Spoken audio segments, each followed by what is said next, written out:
Today we are in conversation with Debasish and Hélène, who run a collective here in Leh by the name of Farside Collective, and we'll try and understand how their journey has been. So welcome both of you. Thank you. So how did it all begin? How did you come up with the whole Farside Collective? Basically, a couple of years back, 5-6 years back, I don't know, we started here with a small project here and there.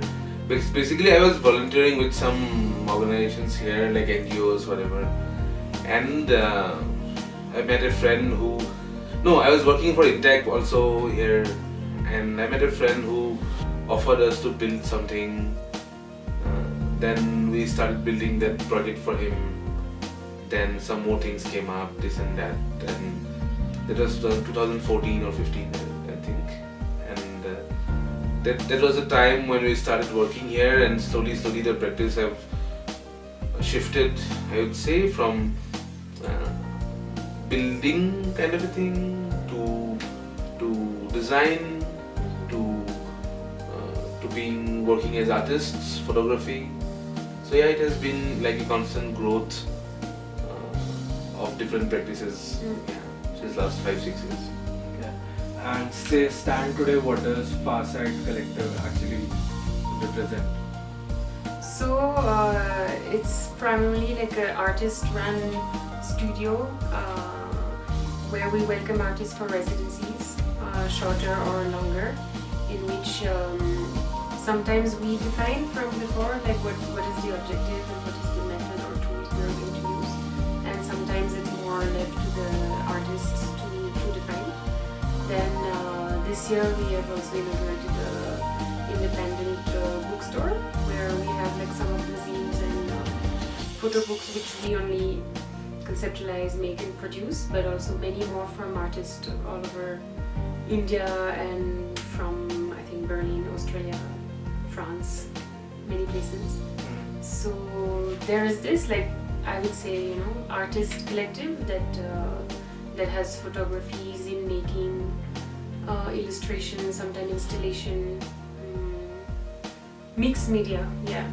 And then we also have a dark room set up here in the studio itself. So slowly we're employing more tools, more things, because we are eager to learn, I guess, and then depending on who also joins, then we learn things from other artists. So yeah. We're also trying to come up as art book publishers, because we think it's very important that we don't have... when we started making books, it was difficult for us to... It's still difficult for us right now, but it's very difficult for us to go out there to show or to make books.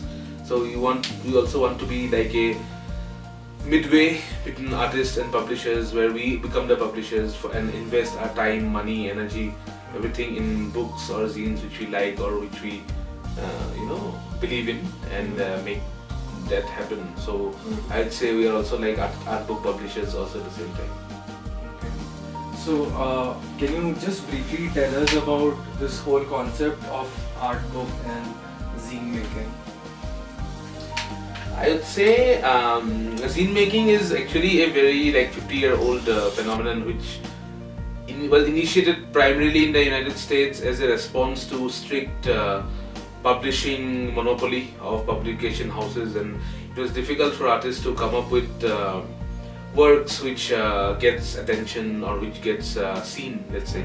It was also like a citizens' initiative in political trauma to spread ideas, just photocopy very fast pamphlet with manifesto or ideas like that you just spread and call people for walking down the streets or something like that. So it grew as a culture of independence and freedom of speech and the culture of alternatives to yeah. big publication houses also. And then because we have seen like really amazing zines, art books in Europe, in France, in Germany, so we thought it's very interesting for us to explore this idea of art not only as a medium of photography or not only installation or illustrations, but also how can we use different mediums to bring them together and create stories, create narrations and take it to the people. So it was an interesting idea to create books which are not books of literature or books of poetry or books of whatever, but more like quite independent, quite free in terms of its narrative, in terms of its expression, what it wants to say. So that's why we started to do this, and that's what the primary idea of zine making and artist book making. Yeah. Also, like not only the content, but you make it, yourself as a product. Yeah. So not only like what images or what text, what content is it going to have, but also what shape, how is it going to feel. And making it here is a challenge, compared to cities where you have many printer, many sizes, and a lot of people who can do the binding and many things for you. Here we have to do mostly things ourselves and manage that way. So that's also one reason we explored more techniques of making, and we cut and bind and doing it also with other people. It's bringing another dimension to what is a book when you actually build it yourself as an object. So that's pretty fun. So tell us about some of the zines and books that you've been talking about. So the first one we made is called Randomly. We randomly picked up drawings and poems and illustrations we had in our respective notebooks. I think I was curious to show Debasish this zine culture, which from France I've luckily been exposed to, and I wanted to bring it here. And in the light of the research we had done on the Silk Road, like Inlay, Cardiel, Zanskar, we thought that this zine, which we very simply just photography, black and white, and bind it together, we thought we should trade it instead of selling it. And we made a couple, 10 maybe, and sat in the Lay Bazaar in the afternoon, and we were trading with people who in the beginning could not understand why we would do something if not for money. So random. And that do something so random. Then it was fun. We got many apricots in return, which was great. That was in August. And then from there, we got the virus, if it's to be called like that. Then we, like a couple of years back, 2.5 years back, we started our pioneer zine called Beyond, which is curated by us, which is made by us, but we make open calls with teams, with people, artists from around the world have been sending us work, and we make it ourselves. Have been doing it for 2.5 years now. This is the 5th edition of Beyond. It's just recently come out, and I really hope that we could keep this alive. Then we made a photo book. But what does Beyond talk about? Beyond is like a theme-based zine, which, for example, the first theme we thought for some reason it is called conflict, and people have sent articles, photo stories, or short stories, or illustrations around the theme conflict. Conflict could be border conflict could be mind conflict, any kind of conflict, Then we went to home, idea of home. Then we went to bureaucracy. Then we went to we made an issue on Delhi. Then we made this issue last, which is recently published. It's called Time. It's around time, and we have really good work from artists from around the world. I would say from India, from UK, Germany, Spain, and really good outreach. Somehow we are getting, we can say. Then we made a photo book called The Land with Pakistani Trees. It's a photo book from the Borah village. From here, close 200 kilometers from here. It has collection of photographs of last 3 years of us visiting that place, and it was in Pakistan before it came to India, and then it's an absurd idea of trees having nationality. Then we made we call it The Land with Pakistani Trees. It has a green cover and a cutout. From far you can see the word Pakistani. Very provocative, I would say. Then I made one photo book with different houses and homes I have lived for a long time now, with captions, small captions. very personal work. Then we made something called the Institute of Daily Objects. It's a small zine about a fake institute which curates objects, because we collect objects, like whatever random objects. So we thought what to do with the objects, So it started with photographing them. Then what do you do with the photographs? You make a story around them. So that's how it started. Then there are also zines that are like subsequent of projects or exhibitions, so they sort of compile and extend that project or whatever is discussed in that exhibition. So either it's created at the same time and it's also there, either it's just after, so that we can share with more people.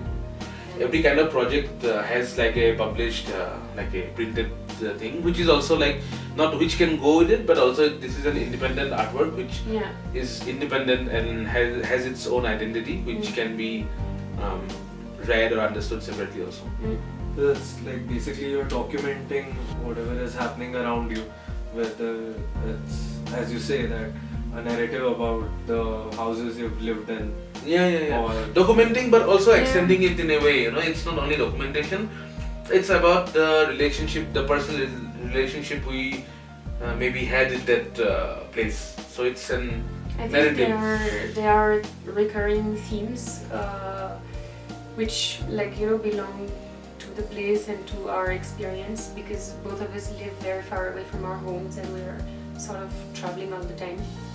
And then here in the state of Jammu and Kashmir, there is a long history of conflict and displacement. So this nationality, border, this thing come, and then living in Leh, we've also looked at nomads like us, for example, migrant workers who come from other states of India or even Nepal to work here the whole season. And that's how hotels are made, that's how roads are made, the entire economy actually depends on them. So this kind of things, and then sometimes it's absurd, we just look at objects like it's, I don't know if we do it consciously, but I feel there's a balance between like things that are not really fun, that we sort of look at in a different way, or we... On a lighter note. We stitch narratives of different things that do not necessarily belong together in the first place. We see this poster behind you and it reads, "Tomorrow there will be apricots." So it looks quite familiar to the flags that we see here. Yeah. So, what was this project about? Yes, I'm happy to hear you say that, because that was the intent completely, to copy bluntly the Buddhist prayer flags that we see around here.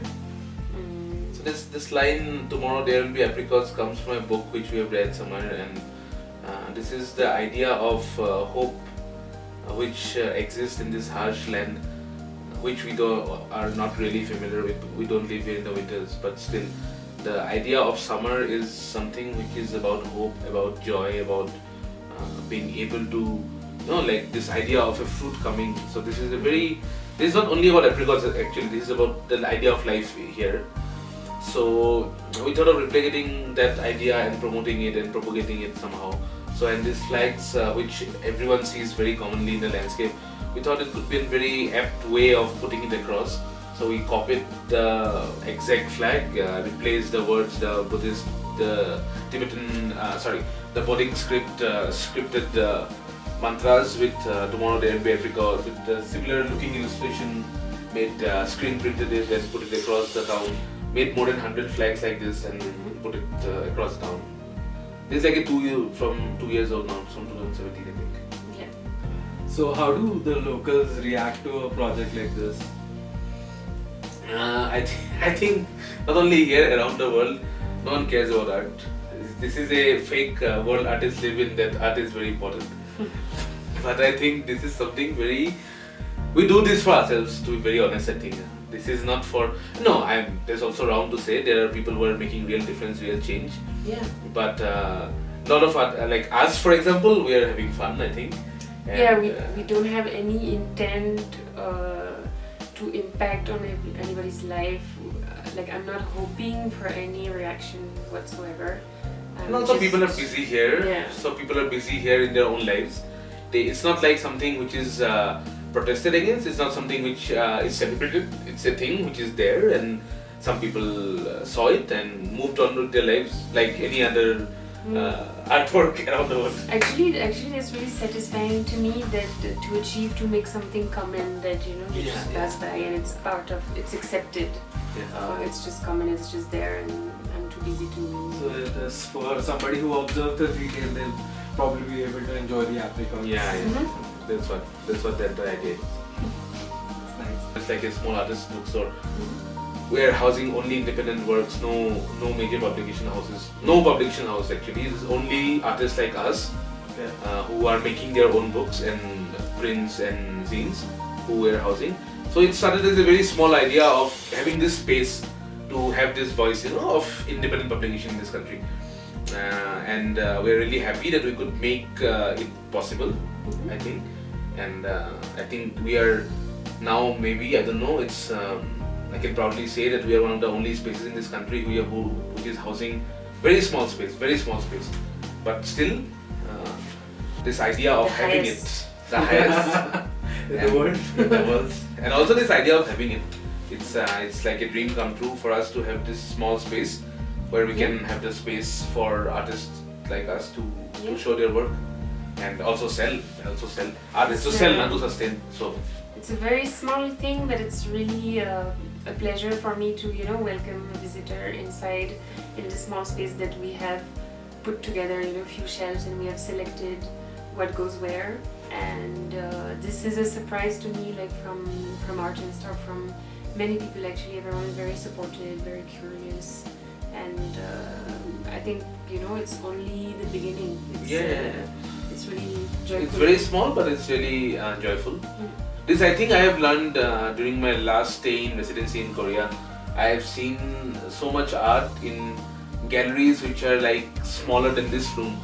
So artists are still making art, which makes me believe that infrastructure, support, that everything comes and goes. Yeah. But the primary idea is to make it. It's like even so small or whatever condition, it's the main thing I think is to make that available. That's it. Yes. That here in Leh you will walk this footpath and you can encounter this many contents from India, Singapore, Australia, People Japan. have sent us books from vending machines from Japan, which a book has really recently come from Australia. Then we make that available here. I think it's already it's a good job. So what do you call your bookstore? It's called Far Kitab, so from Farside Collective, Far Kitab. We thought of many names, but Kitab is something we like, so we thought of calling it Far Kitab. I guess because there is still too less content in publications, even independent ones, that reflect Indian culture. I mean, of course they do, but there's a lot of English language. It's really prominent. So I think we wanted to bring that duality, that how do you translate, and that that lost in translation kind of thing, so that there's enough room for everyone. So we wish you good luck with Far Kitab, and we really hope to see you guys soon with some more witty and interesting projects. Thank you very Thank you. much. Thank you.